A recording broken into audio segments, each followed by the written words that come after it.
All for Ukraine podcast. Hello, my name is Henry Sternberg, and this is Economy of Trust podcast. Today, big topic: will Ukraine become one of the most successful countries in Europe or maybe the world? This is a big question, and I believe it's a very exciting question. And I'd like to address this with all of the audience that will listen to this video. The question is that what is the potential of Ukraine? And we can look at that potential from many different angles, I should say. So let me start why I think that Ukraine will be one of the most advanced countries within 10 plus years from now. Yes, it will take time, but it will become very, very successful. My true belief is that because of convergence of multiple macro trends, including the related to geopolitics, we see that Ukraine will be the center of future smart manufacturing. Let me break this down. Right now, we can clearly see that's been going on for quite some time, the decoupling of European Union as well as North America from China. China that was producing everything most of us use every day, right? And at the same time, we also see that manufacturing as an industry is becoming very smart, automated, right? AI is going to play a very big role in production of practically everything, right? And obviously, the other big demand is happening, the other macro trend is everyone, consumers, beginning with consumers and ending up with BlackRocks of the world, are demanding sustainability in pretty much in the full production cycle from beginning to the end, all the way to consumer using the packaging that is biodegradable, for example. So Ukraine represents an opportunity where all of this can be done correctly. 95% of Ukraine have never been developed, and that's before the war. Now with the damage of the Russian aggression in Ukraine, the amount of work that needs to be done is even bigger. What Ukraine does have, which is a big positive, two things. Number one, enormous size of natural resources, which is also has enormous diversity. Ukraine has in its land every element of Mendeleev's table. Right, and it is estimated that the assets in the ground in Ukraine is 4 trillion into 25 trillion. That's the estimate range from what I have read around.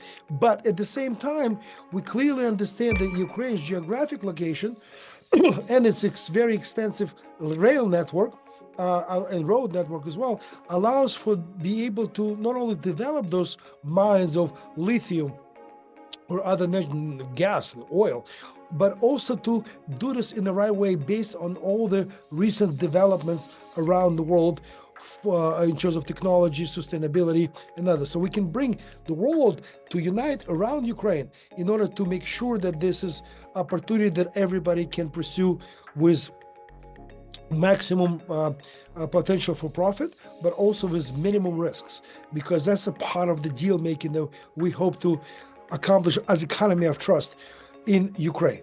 So based on that vision of the Ukraine as an opportunity for, in my opinion, it's a once in a lifetime opportunity. And I've seen that 10 years ago, this is how original idea of economy of trust came about, is back in 2014, after Crimea. I was very touched, which I was very surprised to me personally, because I've been living in America for 25 years at the time, already in America, and I was more or less American. I spent my youth in Kyiv. Yes, I've been going back and forth for years to Ukraine, but what happened in Crimea really personally touched me, and I have made a decision at that time of focusing on how can I connect Ukraine and the world. So the vision that we have for Economy of Trust is very simple vision.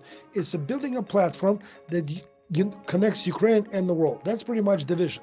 So how do we execute that vision? That's a whole different story. And because the platform design is allowing us to really think of economy of Ukraine as a country in a very different way. And the key for me pulling the trigger, as I say, right? It was in 2017 when the law of decentralization first passed to Rada, Parliament of Ukraine, and I kind of was a trigger for me because I understood that is the key to the future unleashing of Ukrainian potential. The key is where we can build economies ground up, meaning municipalities will have more or less the main role in how the municipality is functioning economically, not the central government that's been doing it for 100 plus years in Ukraine, which is a legacy of Soviet Union. So that's kind of the idea. Idea is simple. Implementing that idea takes a lot of things.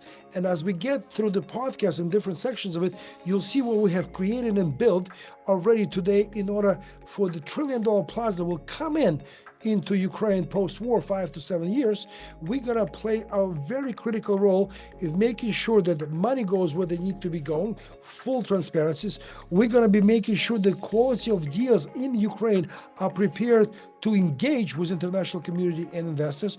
And we're obviously going to make sure that the partnerships that are being built between international corporations and the local partners in Ukraine are sustainable and obviously flourishing as the time builds. And that's not an easy task, as you can imagine. So this is the vision of economy of trust of Ukraine, and idea now as we're entering the final stages of war. Let's all hope that's going to be the case. We want to make sure that Ukraine is ready for the economic renaissance that is awaiting. And there's a lot of challenges to be solved. And I believe the economy of trust is positioned today to execute on building that system, building that platform that unites Ukraine and the world. I have been, if you're coming back to the next question, right, how do we get to this point? How did the economy of trust Ukraine be evolved into what it is today?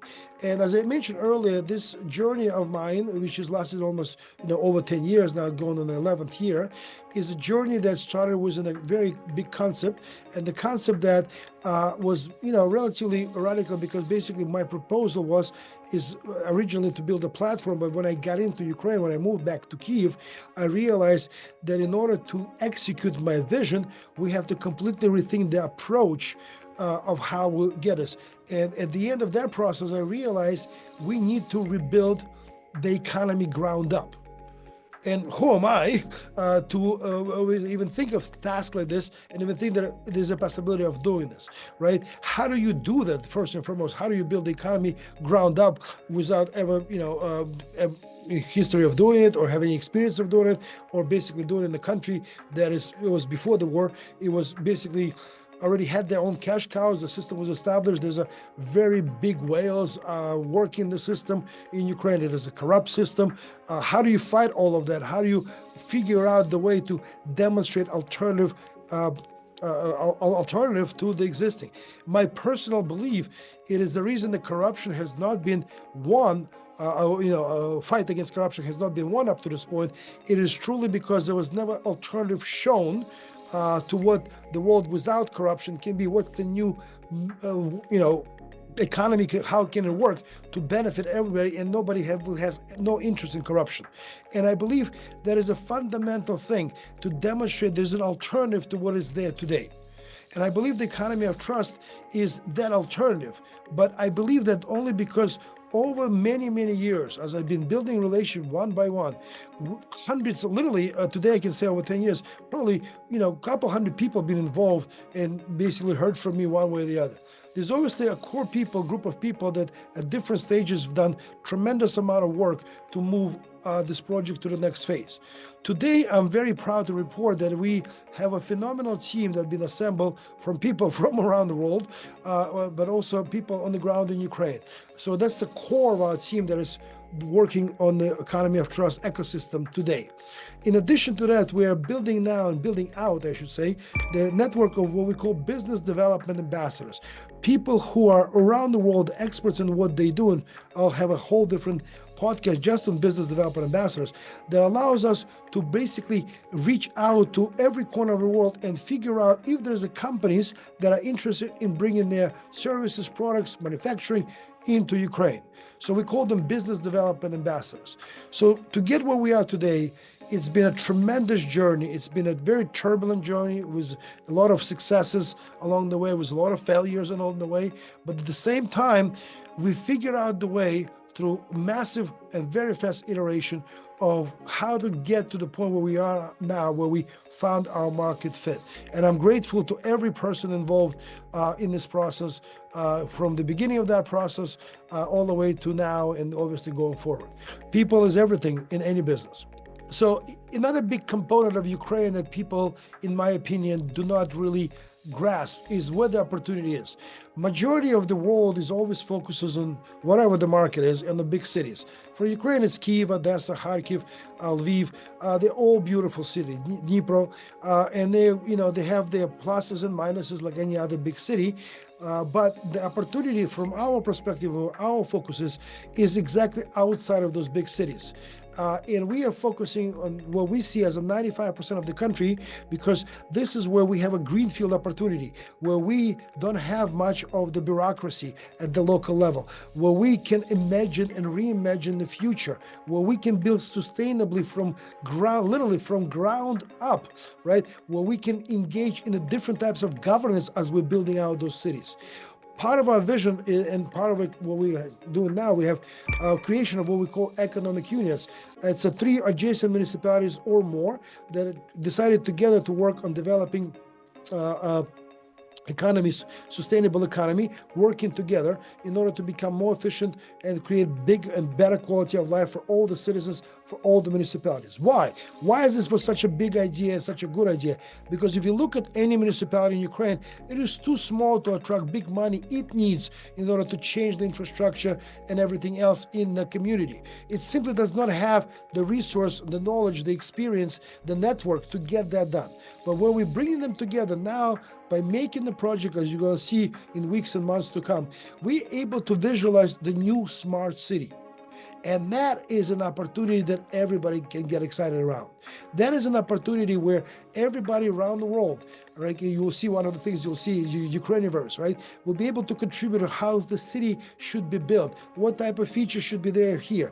The engagement with the community, local community, will be pretty much daily, right? That's the opportunity we're looking to do. We're looking at using those type of new technologies like blockchain and AI to create not only bigger transparency, right, and much more closer, but also more effectiveness in terms of every day's use by the community, and obviously creating many opportunities for the citizens of the community to participate in the growth of the community economically for their own families. In summary of today's first podcast, Ukraine is the most unique and most from every perspective, historic, including opportunity for generation, at least my generation for sure, and for multiple, I believe, several other generations. Why? Because country that is located in the center of Europe, country that is having support from all over the world, country that now have defended the freedom and democracy, not just for itself, but for the world, right? Country that have suffered what it has suffered in order to win democracy and freedom for the world deserves to best for its people.